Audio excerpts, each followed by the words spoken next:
Satu-satunya tempat wisata alam yang dekat dengan kota Pekanbaru ini adalah Tahura SSH ini.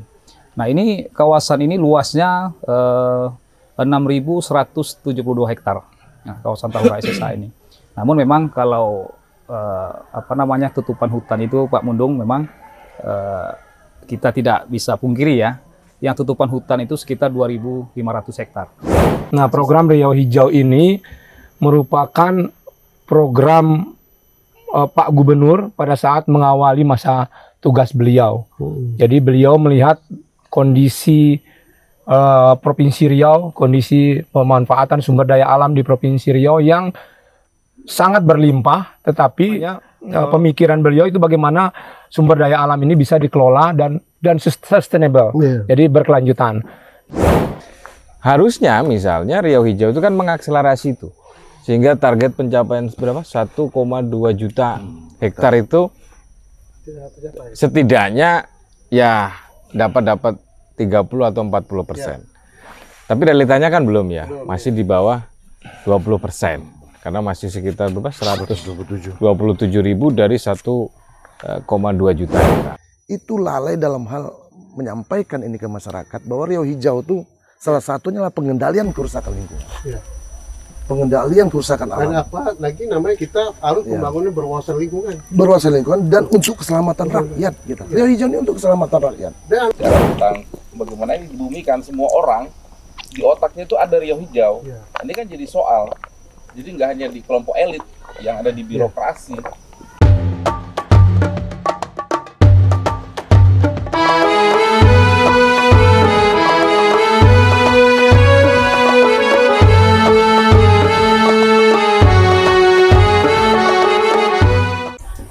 Assalamualaikum warahmatullahi wabarakatuh. Waalaikumsalam. Cici, tuan-tuan dan perempuan sekalian, alhamdulillah pada pagi hari ini kita berada di kawasan Hutan Raya Tahura di kawasan Minas, Kabupaten Siak ya. Dan sekarang kami dalam rangka berbincang-bincang menyangkut masalah Riau Hijau, membumikan Riau Hijau. Oleh karena itu, kesempatan ini jangan cinci tuan-tuan dan perempuan sekalian lupakan agar Tok Wan Channel pada hari ini menyajikan suatu acara diskusi kita membicarakan tentang Riau Hijau. Bagaimana ke depan agar Riau Hijau ini harus betul-betul dapat dibuktikan dalam kehidupan, terutama menjaga ekosistem alam di Provinsi Riau itu. Oleh karena itu, jangan lupa like, comment, share, and subscribe. Jinci tuan-tuan dan perempuan sekalian. Dan pada kesempatan ini, kami sengaja mengundang ini para tokoh lah, dan termasuk orang yang memiliki kompetensi di bidang masalah lingkungan lah ya. Apakah itu di dalam kawasan Dinas Lingkungan Hidup Kehutanan maupun dari pihak NGO ya. Apalagi ini juga kami undang sekali ini staf ahli menteri ya, bukan menteri, ada staf ahli gubernur di bidang lingkungan dan Tenaga ahli. Tenaga ahli ya. Tenaga ahli, ini bukan staf ahli, tenaga ahli. Dan kemudian juga kami undang, ini pakar kita yang cukup dikenal di Riau ini, termasuklah pakar yang istilah sekarang yang sangat populer adalah Rocky Gerung Riau, yaitu Pak Saiman ya. Luar biasa pada pagi hari ini, tuan-tuan dan puan sekalian. Nah, saudara sekalian, bintang tamu yang saya undang pertama sekali, ini tuan rumah. Ya, tuan rumah yang mengawasi kawasan ini, kawasan Hutan Raya Tahura ini, yaitu saudara Nuril ya, KPT KPHP Minas dan di kawasan Kabupaten Siak ya. Ya, salam Tok. Ya. Bagaimana Pak Nuril, bukan Pak, saya panggil Ananda Nuril ya. Siap. Bagaimana nampaknya cerah ya pagi ini? Cerah Pak ya. Jadi tidak panas dan tidak hujan. Hujan ya. Ya. Alhamdulillah, mungkin doa Pak Nuril juga ya. Agar acara pada pagi ini bisa berjalan dengan lancar ya. Karena Tok Wan yang sedang di sini nih Pak. Langsung sini ya.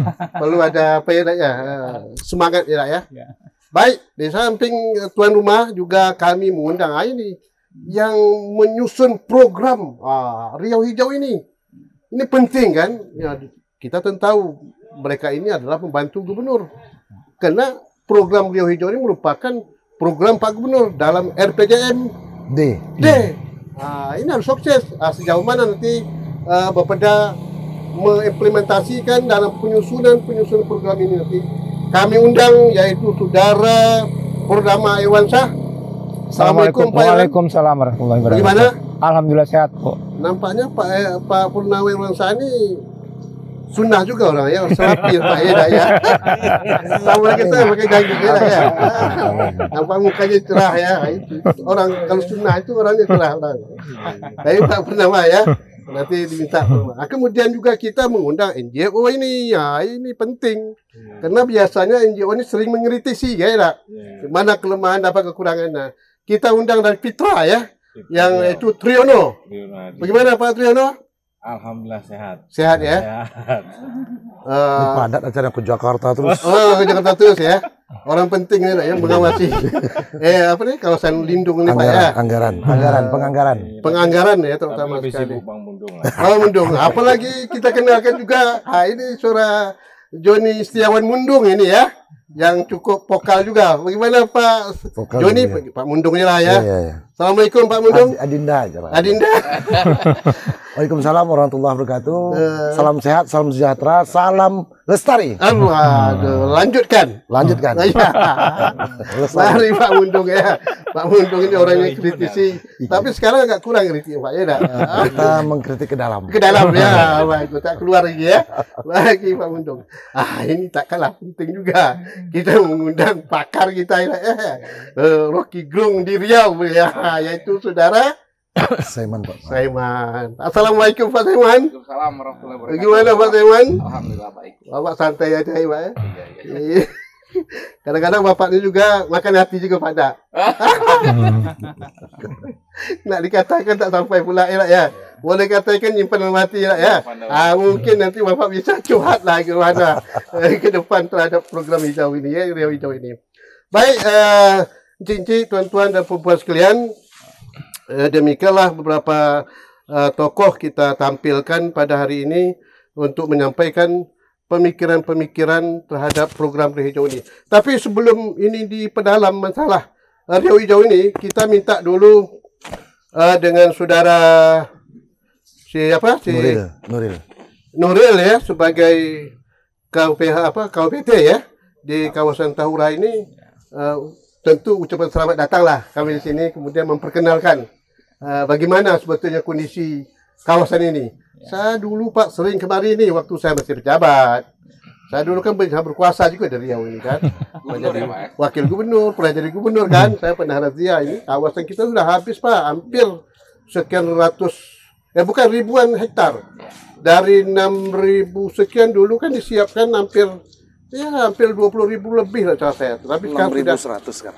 Sekarang tinggal 6.100 ya. Tapi itu pun sudah habis. Banyak hutan sudah habis ya. Tinggal 2.000 lebih sekian lah. Tinggal 100 lah. Bagaimana kondisi sekarang ini Pak Nuril ya, supaya tetap kita pertahankan kawasan ini, merupakan aset kekayaan Riau di kawasan hutan ini yang harus kita pertahankan. Silakan Pak Nuril sedikit memberikan ulasan agak 10 menit. Silakan. Siap, terima kasih kepada Tuan Channel. Selamat datang di Tahura Sultan Syarif Qasim Provinsi Riau.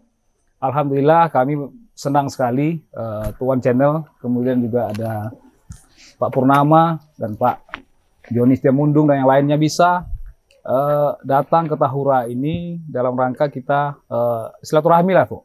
Silaturahmi terkait dengan tema kita hari ini kan bagaimana membumikan Riau Hijau. Dan menurut kami tema ini sangat cocok ketika kita berdiskusi tentang itu di sini.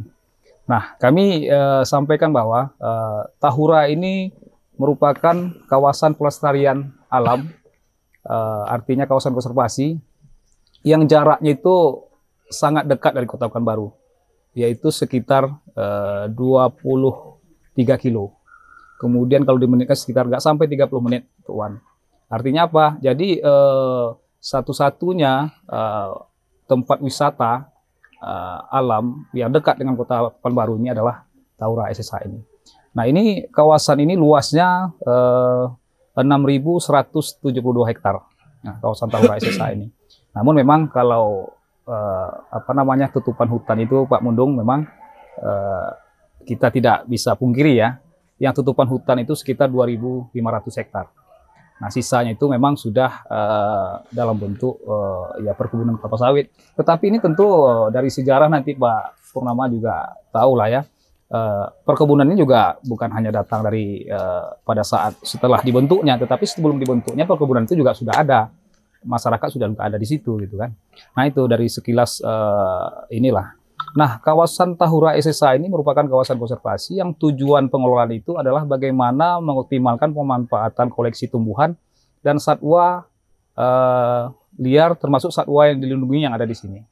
Nah, di sini juga ada satwa yang dilindungi seperti harimau, Pak, gajah Sumatera, beruang, panda, dan lain sebagainya ada di sini. Nah, ini juga tentu mendukung bagaimana nanti wisata yang berkaitan dengan edukasi, penelitian-penelitian, kemudian wisata yang berkaitan dengan bagaimana masyarakat bisa tahu dengan hewan-hewan atau satwa-satwa yang dilindungi yang ada di sini. Di sini ada gajah. Gajahnya ada dua ini tempat, Pak. Di PLG itu ada gajah jinak lah, dan itu juga dijadikan sebagai tempat wisata. Kemudian yang gajah liar memang masih berkeliaran di areal Tahura ini. Nah, kemudian ini juga di Tahura ini merupakan tujuan pengelolaan itu sebagai salah satu sumber pendapatan asli daerah bagi Provinsi Riau. Nah, mungkin Bapak-Bapak bisa lihat nih, di saat kita ada di sini, itu kunjungan terus berdatangan, Pak. Berdatangan, baik itu yang sifatnya untuk edukasi, teman-teman dari kampus, kemudian dari sekolah-sekolah yang ada di Pekanbaru ini. Dan itu di hari-hari libur selalu melakukan kegiatan di sini. Pengenalan mahasiswa baru juga akan dilakukan di sini. Berbayar ya di sini? Ini sudah ada perdanya, Pak Mundung. Perda retribusinya. Nah, memang ada tarif yang sudah ditentukan di sini. Tetapi kalau dari sisi tarif nggak seberapa lah, Pak Mundung. Terjangkau lah artinya dari sisi untuk masyarakat kita datang di sini. Nah, kemudian kalau dikaitkan dengan bagaimana kita membumikan Riau Hijau, ya, kawasan ini adalah satu-satunya, kawasan Tahura SSH ini satu-satunya hutan alam yang masih terjaga yang ada di Riau ini, Pak. Nah, inilah satu-satunya dekat dari Kota Pekanbaru. Nah, luasnya itu sekitar 2.500 yang masih bentuknya hutan. Dan di sini tumbuh berbagai macam hutan ataupun tanaman asli, alam gitu kan. Ya, meranti, masih ada, rengas, dan lain sebagainya masih ada di sini. Kulim juga masih ada. Dan itu masih terjaga di sini. Pokoknya jenis-jenis kayu-kayu yang cukup harus dilindungi masih terutama meranti ya masih banyak ya. Masih banyak. Kemudian memang kalau menyangkut lingkungan ini kan salah satu kawasan hutan ini kan perlu dilestarikan. Ya. Nah, sekarang Pak Nuril ya dalam rangka sebagai orang diberi tugas mari dalam segi pengawasannya bagaimana kira-kira? Ya. Pengawasan tetap kita lakukan, Pak. Pengawasan artinya dalam bagaimana kita melindungi kawasan ini dari tindakan-tindakan yang tidak kita inginkan. Ya, misalnya dari illegal logging, kemudian dari upaya-upaya okupasi. Nah, ini selalu kita lakukan patroli, Pak. Patroli setiap minggu. Setiap minggu di titik-titik yang itu kita anggap kritis. Yang mungkin di situ ada upaya-upaya percobaan-percobaan untuk dilakukan okupasi ataupun tindakan-tindakan yang tidak prosedural lah, yang tidak tidak legal gitu kan. Dan itu selalu kita lakukan, Pak. Nah, dalam rangka itu juga kita kaitannya tadi dengan membumikan Riau Hijau, kita juga melakukan rehabilitasi, Pak. Penanaman. Baik, saya tanya, itu jelas ya secara teori ya. Sekarang kira-kira kebutuhan untuk melakukan pengawasan ini cukup nggak kira? Ya, memang kita akui dari sisi kebutuhan itu memang belum mencukupi secara maksimal lah. Nah, memang kita dari sisi personil kita masih kurang, Pak.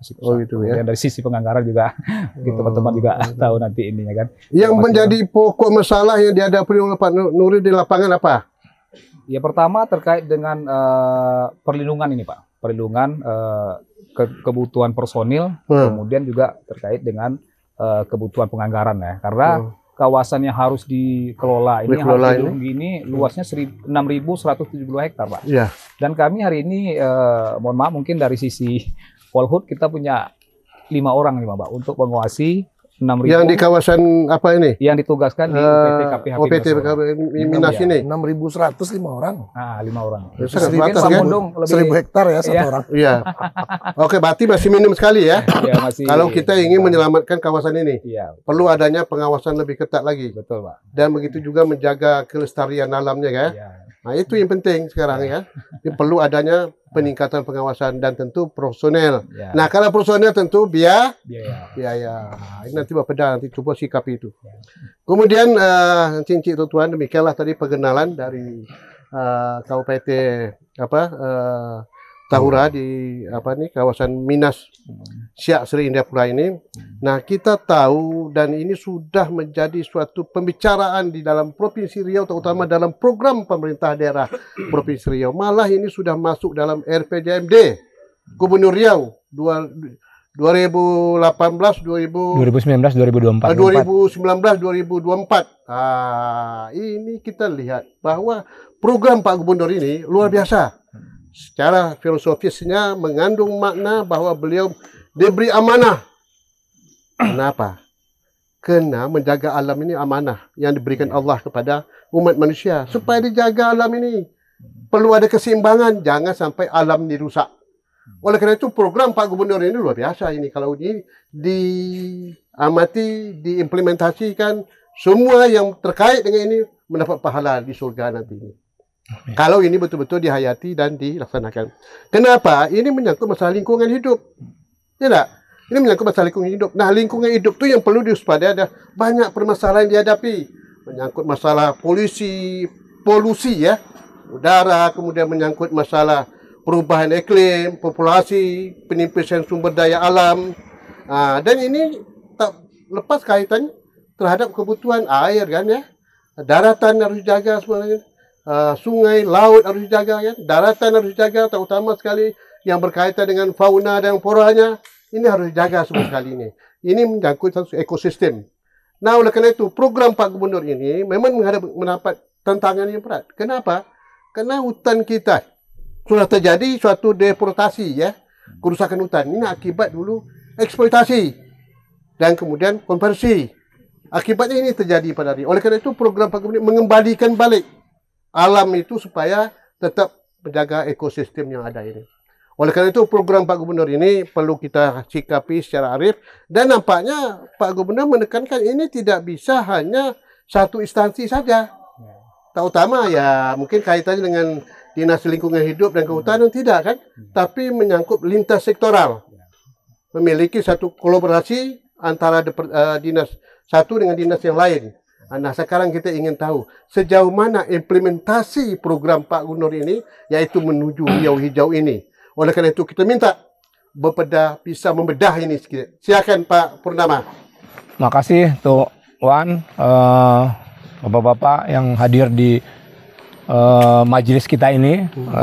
Terima kasih sekali kami sampaikan kepada Tuan Channel karena bisa menginisiasi membedah program Riau Hijau.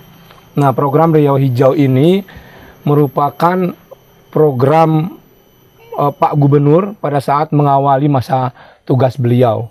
Jadi beliau melihat kondisi Provinsi Riau, kondisi pemanfaatan sumber daya alam di Provinsi Riau yang sangat berlimpah, tetapi beliau pemikiran beliau itu bagaimana sumber daya alam ini bisa dikelola dan sustainable, jadi berkelanjutan.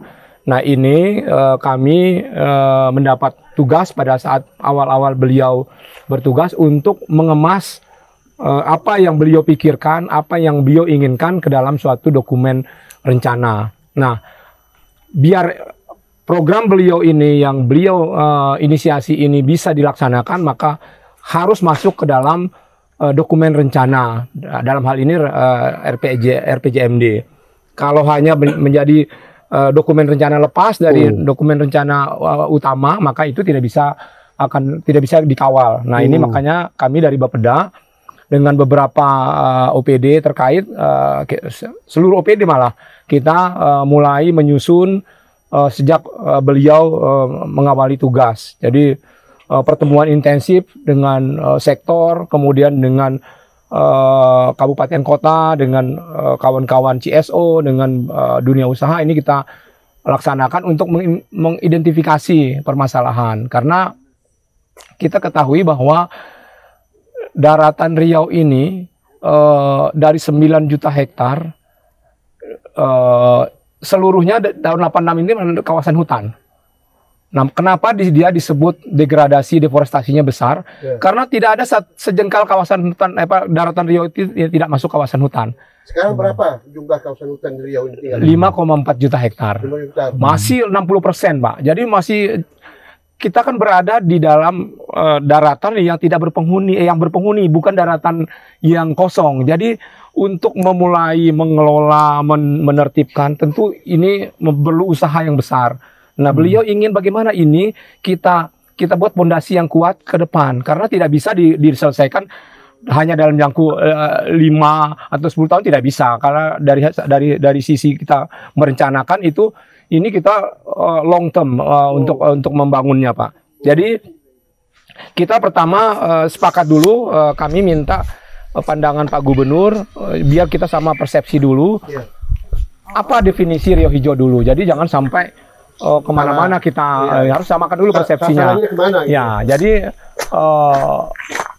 Riau Hijau ini adalah bisa landscape base, bisa sectoral base. Jadi bagaimana optimalisasi pengelolaan sumber daya alam untuk meningkatkan kesejahteraan masyarakat menuju pembangunan yang berkelanjutan. Jadi kuncinya adalah pengelolaan sumber daya alam, masyarakat sejahtera dan berkelanjutan. Apa yang menjadi potensi sumber daya alam saat ini harus juga menjadi potensi di masa yang datang. Tidak habis untuk generasi berikutnya. Nah, itu yang beliau tekankan. Jadi kita diskusi dengan Pak Gubernur, kemudian kita bagi menjadi beberapa sektor. Nah, sektor yang kita bagi itu adalah ada 5, yaitu kehutanan, lahan gambut, dan blue carbon. Kemudian pertanian, kemudian energi, transportasi dan industri, dan bidang pengelolaan limbah. Nah, ini sektor-sektor yang utama yang kita susun. Nah, idenya, gagasan awalnya ada target utamanya adalah bagaimana kedepannya Riau itu menjadi daerah yang ketahanan pangannya lebih baik, ketahanan sumber daya airnya lebih baik, ketahanan energinya lebih baik. Karena itu semua bertumpu pada bagaimana pengelolaan sumber daya alam dengan baik. Nah, inilah yang kita susun dengan tentu kalau masyarakat nanya bagaimana untuk mengetahui keberhasilan atau tidak berhasilnya Riau Hijau, maka kita harus menetapkan indikator, Pak. Karena ada 2 indikator besar dalam Riau Hijau. Yang pertama, indeks kualitas lingkungan hidup. Kemudian yang kedua, emisi gas rumah kaca. Jadi ada 2 indikator besar. Jadi kalau pada saat nanti ditanya kita bagaimana indikatornya, ada IKLH yang diterbitkan oleh Kementerian LHK, tidak dibuat oleh Riau, tetapi dihitung oleh Kementerian LHK. Kemudian emisi gas rumah kaca. Emisi gas rumah kaca ini tentu ada sekretariatnya, ada di Bappenas. Nah, ini yang kita ramu menjadi program dan kegiatan strategis yang kita penggal untuk sampai dengan 2024 bagaimana. Terus kelanjutannya bagaimana? Nah, untuk IKLH ini tentu melibatkan beberapa OPD dan leading sektornya di sini tentu adalah Dinas LHK. Tetapi indikator IKLH sendiri ada 4. Bagaimana kualitas tutupan lahannya kita perbaiki, bagaimana kualitas udara, bagaimana kualitas air, bagaimana kualitas air laut. Nah, ini yang menjadi parameter dari indeks kualitas lingkungan hidup. Kemudian terkait emisi gas rumah kaca, maka dengan IKLH yang kita perbaiki, maka emisi gas rumah kaca kita harapkan itu akan menurun. Nah, untuk melaksanakan 2 indikator ini tentu kita tidak bisa bergerak sendiri. Nah, harus melibatkan seluruh stakeholder. Jadi komitmen Pak Gubernur ini harusnya dimanfaatkan oleh seluruh stakeholder yang memang mempunyai kepedulian terhadap lingkungan sumber daya alam yang ada di Riau. Jadi kalau memang ada potensi di masyarakat yang bisa berpartisipasi silakan melapor ke pemerintah daerah. Nanti kita kemas, kita laporkan, karena sebenarnya aktivitas untuk Riau Hijau ini sebenarnya bukan aktivitas baru, tetapi aktivitas yang sudah berkembang selama ini. Cuman kita mengemas, kita mengorganize itu agar biar lebih terprogram dan terencana dengan baik. Kemudian untuk emisi gas rumah kaca, Pak Gubernur menawarkan diri ke negara, ke pemerintah pusat secara sukarela. Riau menawarkan diri untuk bisa menjadi salah satu provinsi pilot penurunan emisi gas rumah kaca. Maka di awal tahun 2020 Pak Gubernur dengan Menteri Bappenas menandatangani kesepakatan MOU untuk menjadi pilot provinsi pilot untuk penurunan emisi gas rumah kaca. Nah, baik program emisi rumah kaca ini walaupun itu sudah menjadi program nasional ya, tetapi Riau sudah dahulu menyusun program dengan program Riau Hijau tadi itu. Salah satu. Ya, betul. Nah, kita mengetahui, saya masih ingat penjelasan Pak Gubernur. Oleh karena itu kata Pak Gubernur, ke depan ini tiada arti apa yang kita buat untuk Riau kalau kita tidak dapat mengendalikan pencemaran lingkungan.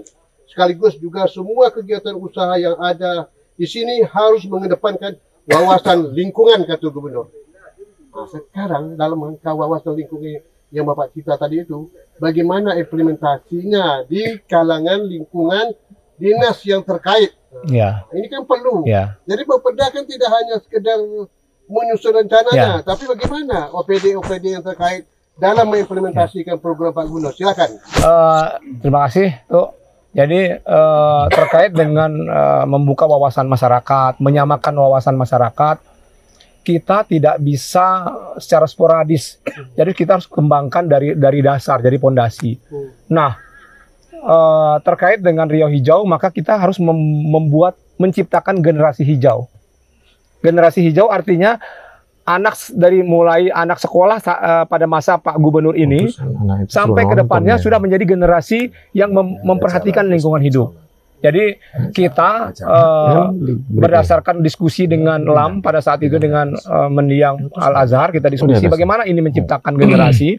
Beliau menyarankan, dan itu kita jadikan program di dalam Riau Hijau, adalah bagaimana menjadi muatan lokal, kurikulum lokal, pendidikan lingkungan ini masuk sejak masa anak-anak mengenal pendidikan itu sudah diajarkan. Jadi di PAUD, di TK, di SD, SMP, SMA, perguruan tinggi yang ada di Riau ini sudah dikenalkan. Jadi pada saat dia masuk ke dunia kerja, dunia aktivitas, sudah tertanam di dia. Itu kewenangan pada dinas pendidikan. Dinas pendidikan untuk tingkat SMA sederajat. Ya. Untuk SD, SMP tentu kita harus kerjasama dengan kabupaten kota. Iya, betul. Nah, kaitan juga terhadap program muatan lokal. Itu tanggung jawab LAM. Sejauh mana kira-kira program itu berjalan sekarang? Kalau muatan lokal yang di LAM tentu yang unsur kebudayaan, yang Menjaga lingkungan. Ya. Ada istiadat kita ada. Ya. Jadi saya lama diskusi dengan Mendiang Al-Azhar pada saat itu. Saya berkunjung ke LAM, diskusi bagaimana pengelolaan sumber daya alam berbasis kearifan lokal. Nah, ini yang harus kita terapkan sejak dari RT RW, rencana tata ruang wilayah, nanti akan dijabarkan di dalam dokumen rencana, baik jangka panjang, jangka menengah, jangka pendek, itu harus bisa diintegrasikan muatan itu. Dan untuk ini kita sudah membangun bagaimana biar kurikulum ini menjadi kurikulum muatan lokal. Kita diskusi dengan kawan-kawan di dinas pendidikan sebagai OPD yang mengampu itu. Kemudian bagaimana muatan-muatan ini bisa ditularkan, bisa diajarkan kepada peserta didiknya. Jadi nanti pada saat Indonesia Emas 2045, 100 tahun Indonesia Merdeka, itu generasi Riau itu sudah generasi yang dididik. Betul. Orientasinya bagaimana menjaga Riau. Iya. Blueprint daripada betul, Pak. Jadi tidak bisa hanya dalam 5 tahun. 5 tahun ini dasarnya. Fondasinya, Pak. Fondasinya ini, Pak. Betul. Terima kasih. Nah, sebelum Bapak lanjut lagi, saya minta di pendapatan NGO. Bagaimana sebetulnya Pak NGO dalam kenyataan lapangan? Terus sampaikan. Ya, terima kasih Pak Tuk Wan ya. Dan Tuk Tuk Wan Channel ya, Iya. yang telah diskusi Walaupun ini. Tuk Wan tapi tetap bersemangat terus. Oh iya, apalagi yang muda kan harus lebih semangat ya Bang. Ini channelnya tuh Wan, dia tuh Bang Wan dipanggil. Oh Bang Wan ya, oke. Nah, Terus, ya. gini, jadi NGO kan banyak ya, Ya. dan kita Fitra Riau itu kan salah satunya ya, yang juga sebenarnya sejak awal punya ya concern lah ya, concern isu untuk apa namanya, bagaimana mimpi atau cita-cita Riau Hijau itu terwujud ya, sebagaimana tadi disampaikan sama Pak Purnama ya, menangani dengan berbagai macam target-target capaian yang setidaknya menjadi stimulus untuk selanjutnya. Kan harapannya ini juga tidak berhenti pada periode satu periode kepemerintahan, tapi setidaknya Riau Hijau itu juga harus mendarah daging seperti darah dagingnya Bang Mundung nih, kalau dibuka itu kan hijau tuh, hijau. Darahnya itu green. Jadi harusnya Merah, semuanya akan begitu. Bukan bangsawan berarti. Darah biru baru bangsawan. Nah, kita gini, jadi Fitra, kalau ngomongin Fitra kan pasti ngomongin, ini anggaran nih gitu ya. Tapi sebenarnya tidak hanya itu, karena kita juga bekerja di isu governance-nya ya. Salah satu governance-nya anggaran, ada kebijakan, ada dan seterusnya. Nah, untuk konteks Riau Hijaunya sendiri sebenarnya pertama bahwa dari aspek komitmen kebijakan yes gitu ya. Gubernur dan pemerintahnya. Ya, kan ada komitmen LCDI, Low Carbon Development Initiative yang itu pasti pembangunan rendah karbon gitu. Kemudian ada komitmen Riau Hijau yang sudah ada Pergub 9 tahun 2000, Pergub 9 tahun 2021, kemudian ada bermacam-macam turunan gitu ya, termasuk baru ada Perda 2 tahun 2022 tentang RUET gitu ya. Rencana Umum Energi Daerah. Ya, Rencana Umum Energi Daerah Provinsi. Kemudian dan beberapa turunan-turunan dari aspek polisinya gitu. Nah, itu kan sebagai dasar ya. Kemudian untuk daerah ini akan melakukan apa pasca kebijakan-kebijakan itu diterbitkan. Tapi ada hal yang mungkin penting namun tidak clear. Seharusnya kan Riau Hijau itu, komitmen Riau Hijau itu mengakselerasi semua. Contoh misal, ya tentu saya tidak akan bicara detail soal aspek ekologi yang realnya gitu ya. Tapi kan dari sisi informasi dan data yang tersedia. Contohnya perhutanan sosial itu kan sudah 2 periode pemerintahan Indonesia dari 2014 gitu ya, kemudian 2019, sekarang lompat ke 2024. Harusnya misalnya Riau Hijau itu kan mengakselerasi itu, sehingga target pencapaian berapa? 1,2 juta hektar itu setidaknya ya dapat 30 atau 40%. Tapi realitanya kan belum ya, masih di bawah 20%, karena masih sekitar berapa? 127.000 dari 1,2 juta hektar. Artinya itu belum punya, artinya desain Riau Hijau itu belum punya daya ungkit. Walaupun tadi secara spesifik bahwa di isu kedua Riau Hijau itu masuk masyarakat adat, pengelolaan hutanan berbasis masyarakat, termasuk juga bagaimana menurunkan ketimpangan penguasaan lahan dengan pendekatan tanah objek reforma agraria. Nah itu salah satu, dan itu ya belum juga kan, Tora kan baru Siak yang 4.000, kemudian yang baru yang di Kampar kemarin, dan sekarang juga masih masalah tuh yang di beberapa daerah di Riau yang artinya belum kelihatannya kan. Ini mestinya mengakselerasi untuk ketimpangan itu dalam rangka untuk misalnya penyelesaian konflik di beberapa yang ada, lalu kemudian mestinya ini menjadi satu kayak semacam akselerator lah. Jadi kalau Pak Semen pasti bahwa ada kebijakan, lalu kemudian ada komitmen yang bagus, ketika diimplementasikan akan mencapai beberapa aspek yang akan terlewati. Itu satu. Yang kedua, isu yang besar juga, yang penting menurut saya adalah soal ya RT RWP gitu ya. Ketika kemarin digugat sama teman-teman NGO, kemudian berhasil dan dikabulkan oleh Mahkamah Agung, delivery untuk perbaikan juga kayaknya sih sangat lambat gitu ya. Artinya itu juga tidak kemudian mempercepat upaya untuk agar ini, karena itu kan menjadi dokumen yang sangat sakral juga bagi pemerintah dalam mempedomani aspek-aspek pembangunan. Di beberapa hal yang lain juga artinya untuk konteks kebijakan sih sangat kita apresiasi gitu ya, ada banyak sekali kebijakan yang kemudian dikeluarkan, namun dalam aspek implementasi yang memang ya tadi itu patut kalau misalnya Pak Purnama nyebut ini masih pondasi gitu ya, bagaimana ngebentuk mindset dan lain sebagainya. Kalau memang itu jadi capaian, artinya kan kita belum bisa muluk-muluk pencapaian yang di luar, tapi lebih ada aspek internal. Di beberapa minggu yang lalu kita punya agenda ya dengan kolaboratif ya. Jadi Fitra walaupun tetap kritis tapi kolaboratifnya tetap jalan ya. Jadi kita sempat dialog gitu ya, dengan beberapa pihak gitu ya, kemudian ada pemerintah, ada multi stakeholder lah gitu ya, ada swasta gitu, ada NGO. Ya memang problemnya kenapa tidak akseleratif, karena masih sangat dasar banget masalahnya. Ini soal komunikasi. Jadi misi untuk bagaimana, memang Pak Purnama nyebut itu kita harus mindset itu yang awal itu memang jadi penting, karena ya ternyata belum semua tuh.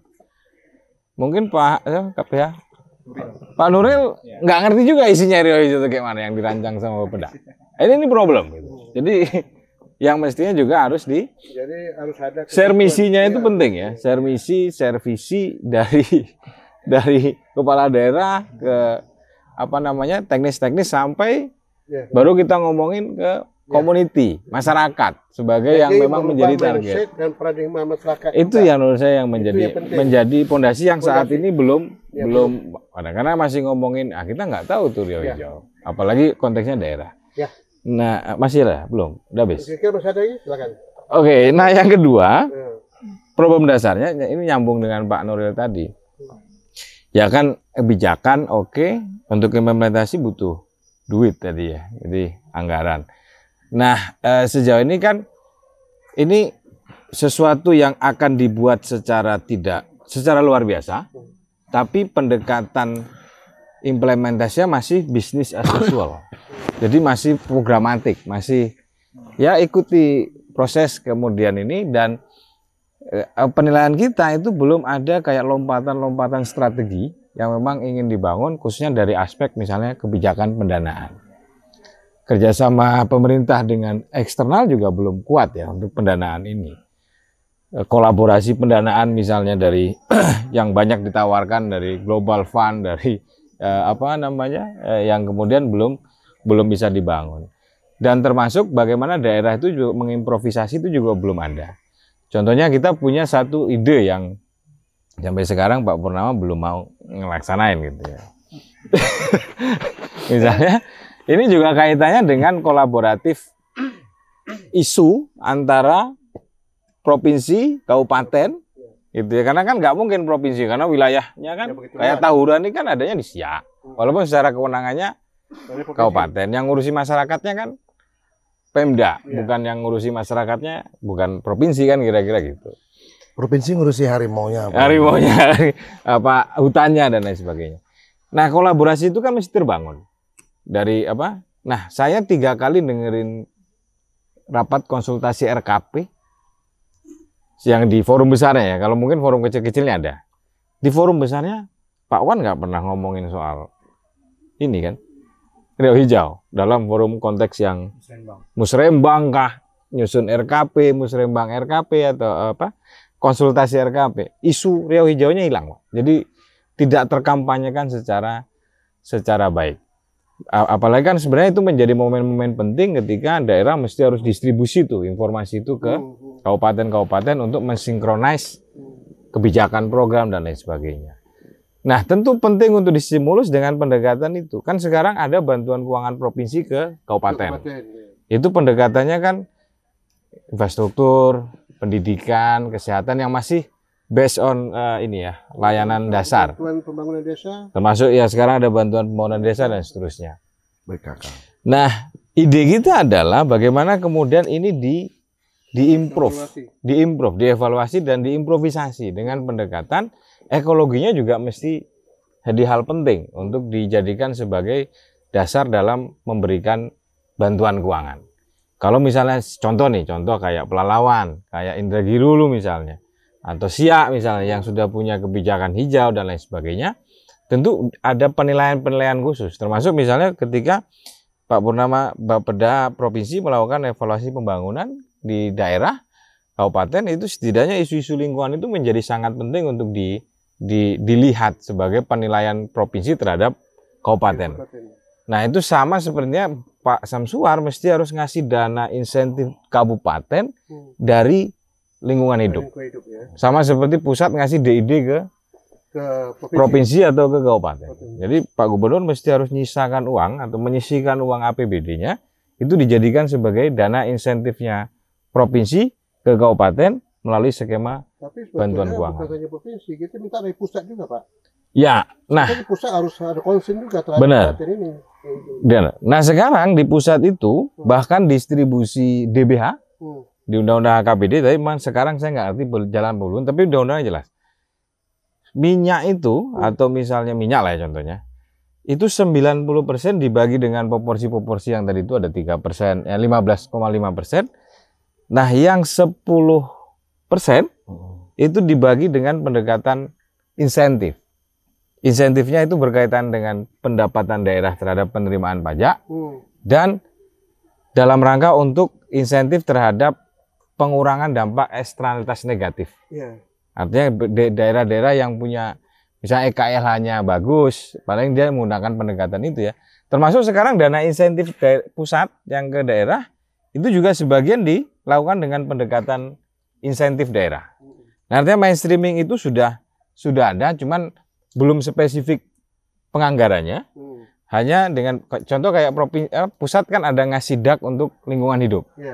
Bagi daerah-daerah yang baik itu dengan cara block grant atau spesifik grant terhadap skema DAK itu. Nah ini kita sebenarnya sudah juga menyiapkan ya sebenarnya bagaimana metode mengukur kinerja kabupaten untuk konteks lingkungan hidup yang setidaknya ini bisa menjadi hal penting untuk membangun kolaborasi antara provinsi dengan kabupaten. Di dinas DLHK ya itu kan ada program juga langsung pada masyarakat. Ya. Dengan tanaman hutan masyarakat itu. Benih tanaman hutan. Benih tanaman hutan tanaman masyarakat. Ya. Nah, ini kan satu apa juga, artinya pemerintah daerah. Nah, ini bagaimana tindak lanjutnya yang harus diawasi atau berkoordinasi dengan kabupaten kota. Ya. Ya. Nah, sebenarnya kan pendekatan itu mekanisme ya, tapi secara pendekatan programnya kan pendekatan sektoral LHK ya. Jadi LHK punya program untuk misalnya pembibitan, penanaman pohon, kemudian distribusikan ke komunitas-komunitas dan lain sebagainya. Nah, sebenarnya yang agak lebih kuat gitu, dan itu pasti dananya terbatas. Contoh, kalau kita ngelihat dari struktur budgetnya, misalnya anggaran fungsi lingkungan hidup itu 2018 sama 19 ke bawah itu kan down ya, jadi situasinya menurun. Kan mestinya kalau dari hijau kan hipotesanya kan naik gitu kira-kira.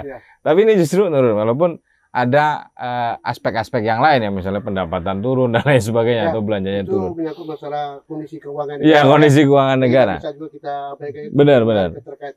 Benar, tapi cukup sementara ya. Cukup sementara. Kan kita beralih kepada tenaga ahli gubernur ini. Ini kan tidak bisa juga tenaga ahli gubernur ini sekedar stempel saja kan. Nah, kita minta pertanggungjawaban mendukung sejauh mana kira masalah-masalah tadi kan orang Pak Bapeda begitu kondisi kan, ini baru kita meletakkan dasar fundamental dulu kan ya. Kemudian implementasinya masih dalam perjalanan, dalam proses lah. Nah, kemudian tadi dari NGO kan mengkritisi ya terhadap ini. Bagaimana pandangan tenaga ahli gubernur ini memberikan masukan ini baik pada Pak Gubernur langsung ataupun ya kerjasama dengan Kepala Dinas Kehutanan dan juga dengan daerah yang terkait. Silakan. Ya. Pak Muldoko. Bismillahirrahmanirrahim. Assalamualaikum warahmatullahi wabarakatuh. Waalaikumsalam. Salam sejahtera bagi kita semua. Pak Purnama, Pak Nuril, Pak Senong, Pak Pahan, Pak Adinda Triyono, dan Tuan Channel yang sangat mulai digemari oleh masyarakat. Jadi saya justru mengkritisi juga dan memberi masukan secara kritis kepada Pak Gubernur bahwa kawan-kawan di OPD ini belum membuat Riau Hijau ini menjadi mainstreaming. Menjadi mainstreaming itu mengarus utamakan, apa nih bahasa? Mengarus utamakan nih setiap kebijakan orientasinya adalah Riau Hijau. Contoh paling konkret tuh kenapa tidak disosialisasikan secara mantap oleh OPD-OPD di media sosial ataupun di ruang publik tentang keberhasilan Pak Gubernur mengendalikan kerusakan lingkungan dalam Riau Hijau ini salah satu pengendalian yaitu berkurangnya kabut asap selama beliau memimpin. Itu kehendak Allah emang. Itu kehendak Allah kepada Pak Gubernur memimpin langsung tidak ada kabut asap. Dan itu bukan terjadi 2 tahun tidak ada lagi. Enggak, memang tidak ada kabut asap. Kebakaran tetap terjadi, Pak. Terus terang kebakaran lahan, dan Nuril tahu nih ya kan, Pak Nuril tahu. Kebakaran tetap tiap tahun. Malah tahun ini walaupun hujan nih ada kebakaran di Pelalawan dan di Inhu kan. Titik hotspot tetap ada. Tapi tidak menyebabkan kabut asap yang membuat Thailand marah, Malaysia marah, Singapura marah, penerbangan terhenti, ekonomi terhenti, terhambat ekonomi internasional, bukan ekonomi nasional.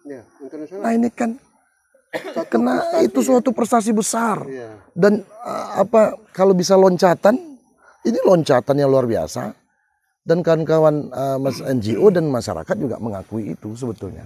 Cuma tidak ada sosialisasi tentang ini. Ini kritik saya dan sudah saya sampaikan kepada Pak Gubernur itu kan. Artinya kawan-kawan di OPD, kawan-kawan birokrasi itu lalai dalam hal menyampaikan ini ke masyarakat bahwa Riau Hijau itu salah satunya adalah pengendalian kerusakan lingkungan.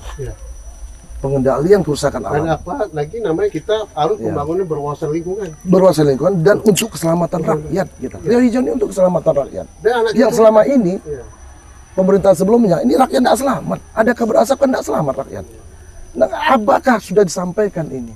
Ada program di Dinas Kelautan dan Perikanan membagikan ikan jutaan sudah. Terus sudah jutaan 3 tahun ini oleh Pak Herman, kepala dinasnya.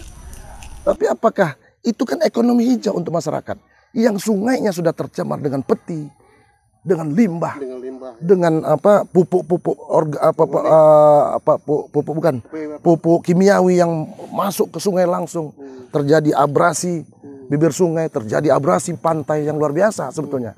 Tapi ada program perikanan dan kelautan menyelamatkan itu. Ayo kita ekonominya adalah membagikan bibit udang kemarin. Kemudian ada baung dan patin. Ini kan sesuatu yang ekonomi hijau. Yang sudah Riau Hijau.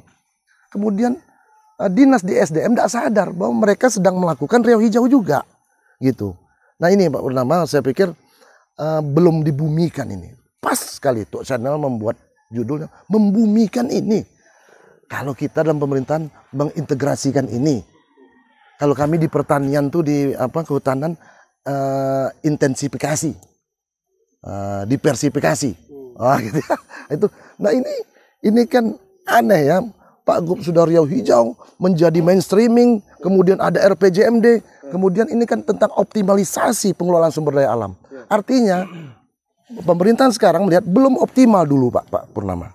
Sekarang kita mau optimalisasikan. Nah, harus sosialisasikan ini. Bahwa kita mau mengoptimalisasikan pengelolaan sumber daya alam ini. Kemudian ada tadi 127.000 hektar perhutanan sosial. Ada ruang kelola. Dulu tidak ada ruang kelola ini. Sekarang pemerintah pusat dan pemerintah provinsi memberikan ruang kelola untuk masyarakat. Dulu berkonflik masyarakat dengan perusahaan perkebunan sawit, perusahaan pulp and paper, perusahaan perkayuan, perusahaan kehutanan. Itu konflik. Sekarang sejak adanya Riau Hijau, ditambah bantuan dari Dinas Kehutanan, 1 juta pohon setiap tahun. Sudah disosialisasikan ya belum? Sudah tahu tidak rakyat bahwa boleh ada pohon gratis dibagikan, diambil Dinas Kehutanan untuk rakyat. Untuk kepentingan rakyat. Gratis loh ini. Ikan tuh gratis loh Pak. Kan kasihan Pak Gubernur sudah Pak Purnama menyusun anggaran besar, tapi Riau Hijau mana? Padahal sudah. Riau Hijau sudah. Kemudian implementasi tentang penganggaran tadi. Ada insentif. Pak, Riau Hijau ini itu udah implementasi sejak Siak Hijau. Sekarang dilanjutkan Siak Hijau itu oleh Pak Bupati yang selanjutnya. Dulu zaman Pak Samsuar. Sekarang ada Bupati Pelalawan, anak muda namanya, Zukri Misran. Apa program dia? Pelalawan Sejuk.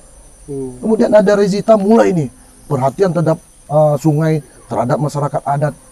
Nah, Pak Gubernur sebentar lagi akan membagikan peraturan gubernur tentang pengelolaan masyarakat hukum adat di Sakai. 3 kabupaten.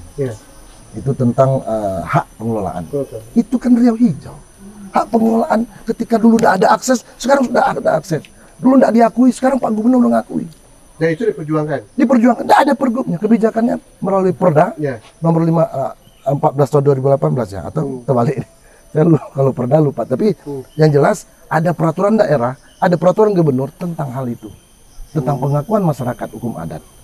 Dan ini tinggal implementasinya saja, aplikasinya bagaimana di lapangan. Nah, sekali lagi kritik pada saya sebagai tenaga ahli kepada Pak Gubernur agar dikoordinir ini. Ini OPD tidak terpimpin, terorganisir dan tidak masif gerakan. Kenapa? Mana ada yang tahu Riau Hijau? Demi Allah, tidak ada yang tahu. Yang tahu ngerti itu kawan-kawan NGO. Karena lahir dari LAM bersama kawan NGO diskusi tentang Riau Hijau.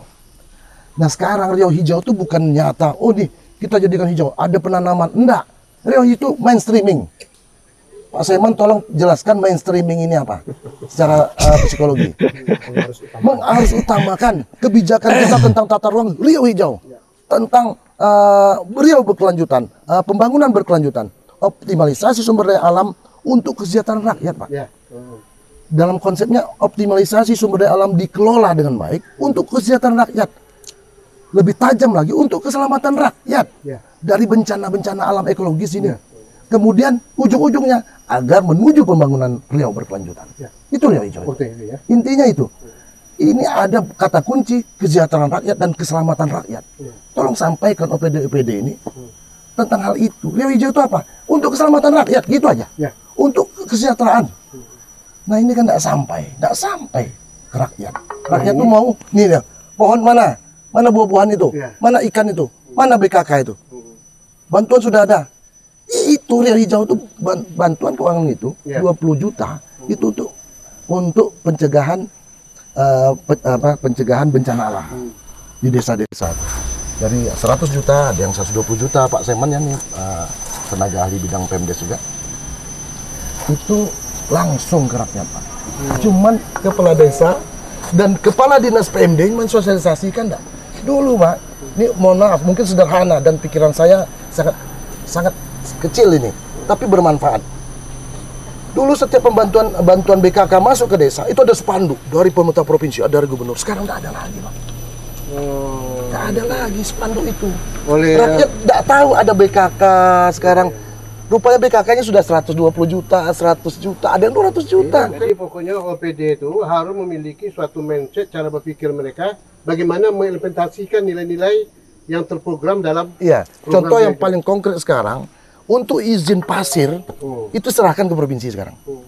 Itu bisa loh kita mindsetkan menjadi Riau Hijau itu. Bahwa memberikan izin tambang pasir di Provinsi Riau ini, itu berorientasi pada kearifan lokal, ikut serta masyarakat adat, tenaga kerja lokal, itu Riau Hijau, Pak.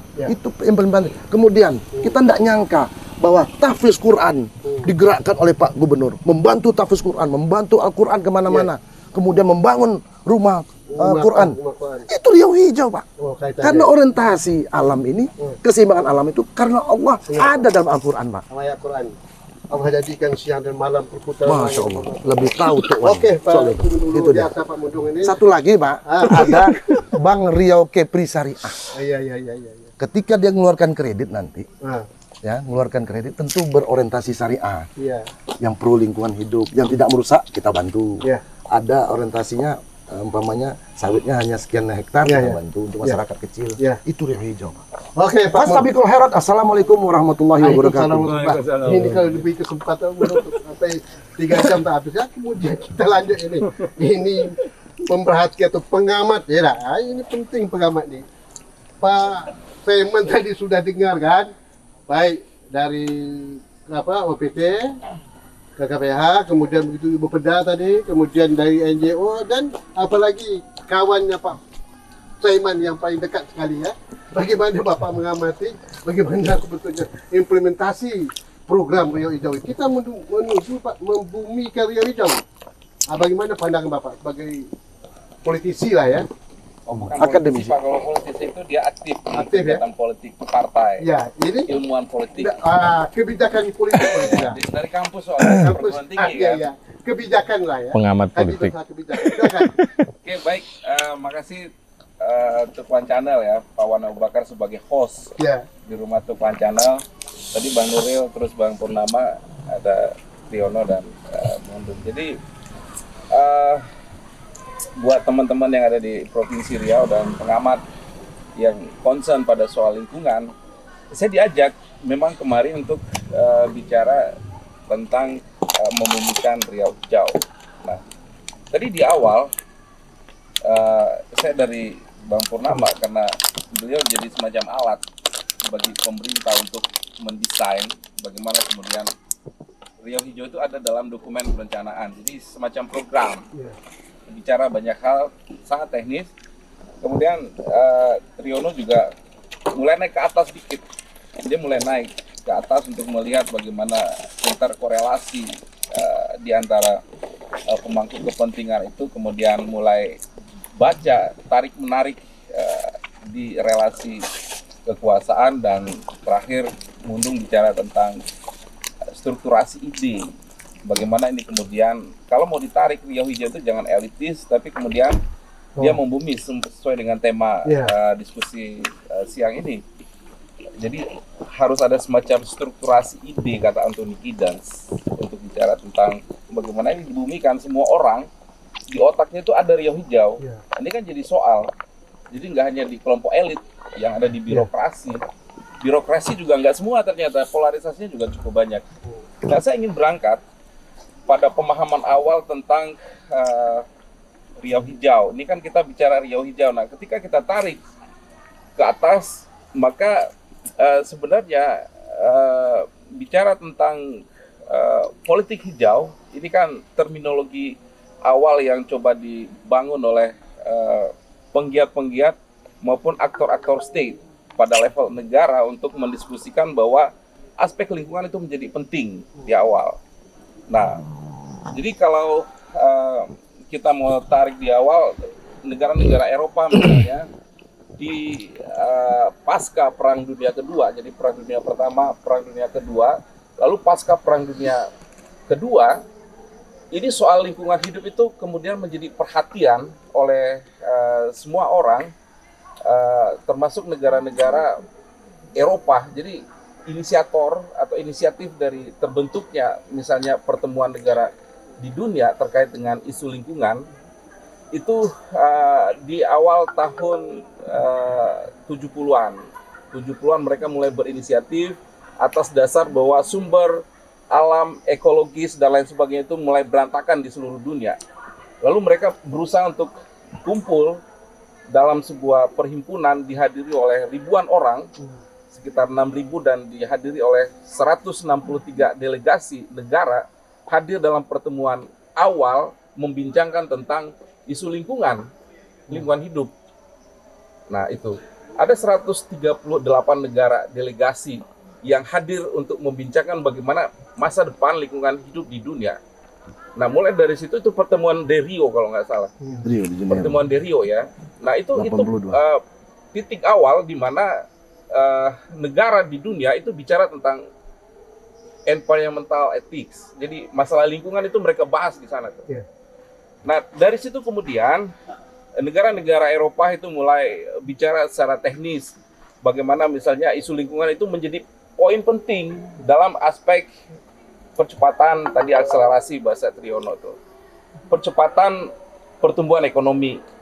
Ini kelompok-kelompok politik hijau ya. Mereka menempatkan isu lingkungan itu sebagai basis dasar dalam pertumbuhan ekonomi dalam sebuah bangsa. Jadi mereka menempatkan soal ekologi, soal pelestarian lingkungan hidup dan lain sebagainya sebagai sesuatu yang penting untuk mengakselerasi kesejahteraan masyarakat. Jadi bukan bertumpu pada developmentalism. Itu pertumbuhan ekonomi yang didasarkan pada kerja-kerja ekonomi, bukan lingkungan. Jadi pertarungan spektrum ini saya kira yang hari-hari ini kemudian menjadi penting untuk diinterpretasikan oleh bangsa-bangsa yang ada di dunia, termasuk di Indonesia. Nah, sekarang kita tarik ke Indonesia. Bagaimana Indonesia membaca interkorelasi diskursus dunia tentang lingkungan hidup? Nah, tadi Bang Purnama itu bicara tentang fungsi-fungsi pemerintah. Terakhir dia bicara fungsi Sekarang kan ekstraktif. Indonesia ikut Provinsi Riau, yaitu Indonesia Hijau di Ya, sudah oleh Ya. Jokowi sekarang.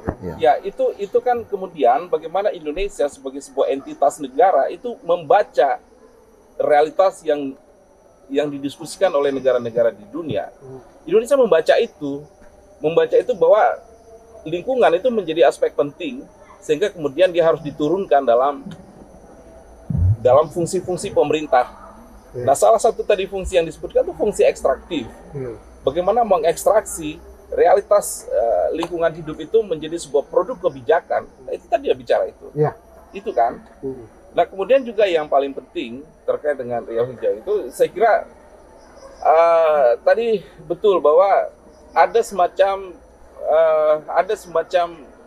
struktur ide yang itu idenya sama.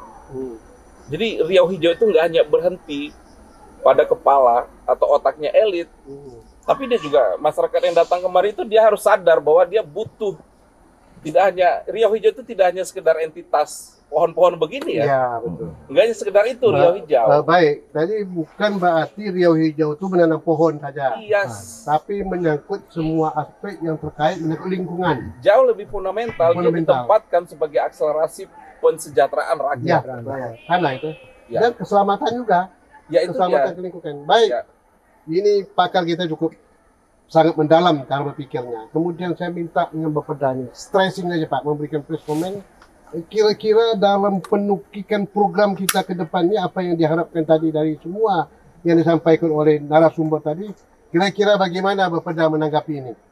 Ini kan penting ini kan, kalau ini tidak diwujudkan dalam satu program yang secara komprehensif, terutama lemahnya jadi anggaran untuk DLHK. ini harus juga. Tadi belum bicara tentang itu. Ya, Silakan. belum. Silakan. Mau sholat lagi. Terima kasih ini. Kalau kita mendengar perbincangan ini, kita sebenarnya sama satu semua. Satu. Kita mau menyelamatkan Riau, bagaimana masyarakat Riau sejahtera, bagaimana sumber daya alam yang ada di Riau ini semua untuk masyarakat sejahtera dan sampai generasi berikutnya. Nah, tentu ini kita kelola, kita dalam program dan kegiatan strategis, kegiatan prioritas, dan ini tentu ini dinamikanya, pembahasannya terus bergulir. Tidak bisa sepanjang tadi yang disampaikan perangkat daerah itu sebenarnya semua mau tidak, karena ini RPJMD itu mau suka tidak suka dia harus baca itu. Ya. Harus baca, dia tidak ada alasan, saya nggak tahu, berarti dia tidak mendukung Pak Gubernur kalau dia tidak baca itu. Oleh karena itu ada kewajiban Bapeda. Setiap tahun anggaran, mohon maaf, setiap anggaran harus dilakukan koleksi terhadap OPD. Evaluasi. Jadi itu yang penting Pak Purnama ya. Oke Pak Purnama, Siap. Kira-kira ke depan ada perubahan lah ya Insya Allah. dalam menyambut masalah Riau Hijau. Kemudian mungkin ada yang lain kekurangan lagi, mau tambah sedikit? Ya, saya tambah sedikit ya. 2 menit saja. Karena Bapak ada di sini, penganggaran politik anggaran ini harus clear tentang Riau Hijau. Betul ya. Kalau kita harus utamakan Riau Hijau ini, maka tadi Pak Purnama bilang leading sektornya adalah DLHK. Tapi DLHK sendiri, mohon maaf, setahu saya, ini mohon maaf kalau salah ya, itu memang minim sekali anggaran. Ya? Iya, walaupun sudah ada program penanaman, tapi kan juga kelautan dan perikanan juga merasakan minim nih Pak Mundung, SDM segala macam ya. Ada hal yang bukan minimnya tuh karena dulu segini kok sekarang turun, nah gitu. Nah, ini politik anggaran sebetulnya. Nanti Bapeda harus Ya. menyambut ini dan mendiskusikan ya, Ya. sehingga kedua pihak betul dapat berjalan dengan baik. Bapeda sebagai kewajiban memiliki perencanaan dan penganggaran, bagaimana menyikapi terhadap OPD-OPD ini. Hal-hal mana yang menjadi prinsip, yang menjadi strategis, yang harus dipikirkan ini lah. Jangan sampai melemahkan program Riau Hijau ini. Mungkin sedikit, ada 2 menit juga. Ya, Satu ini ya, bahwa gubernur harus lakukan evaluasi terhadap implementasi yang memang real dari pemerintah. Gitu. Jadi sejauh mana? Yang kedua, Bapeda atau leading, kan ada sekarang ada forum Riau Hijau. Itu setidaknya 3 bulan harus melakukan evaluasi implementasi dan termasuk pendataan capaian.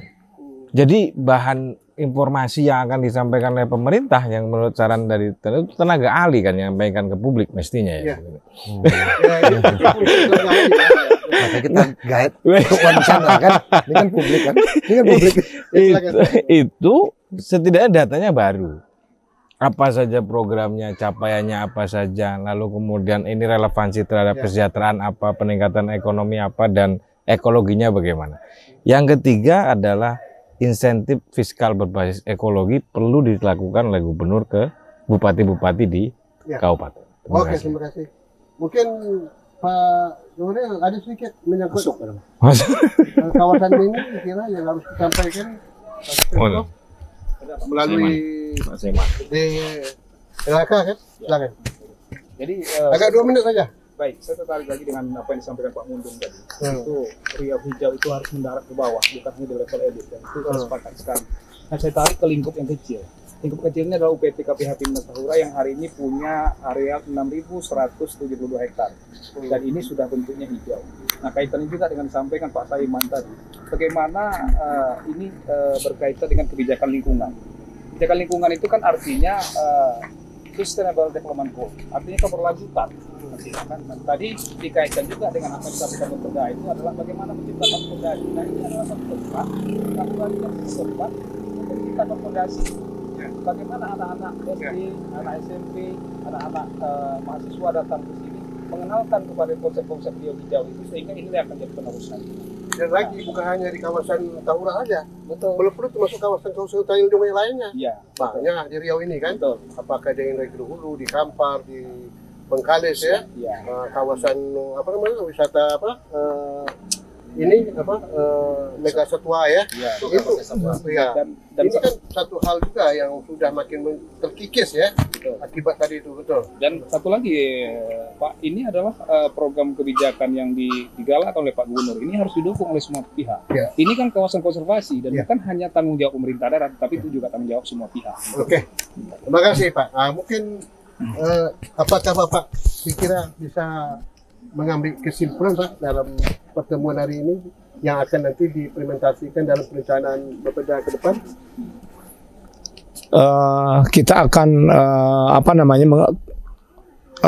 infrastrukturnya sudah kita bangun, sudah ada forum Riau Hijau dan itu yang akan kita intensifkan pertemuannya untuk mengevaluasi. Dan saat ini kami meminta kawan-kawan di Bapeda Litbang untuk turun ke kabupaten kota untuk mengevaluasi dan untuk meminta apa sih partisipasi yang akan bisa diberikan oleh kabupaten kota kepada provinsi. Gitu. Sekarang sedang turun prosesnya. Itu prosesnya. Ya. Jadi perlu kabupaten kota ini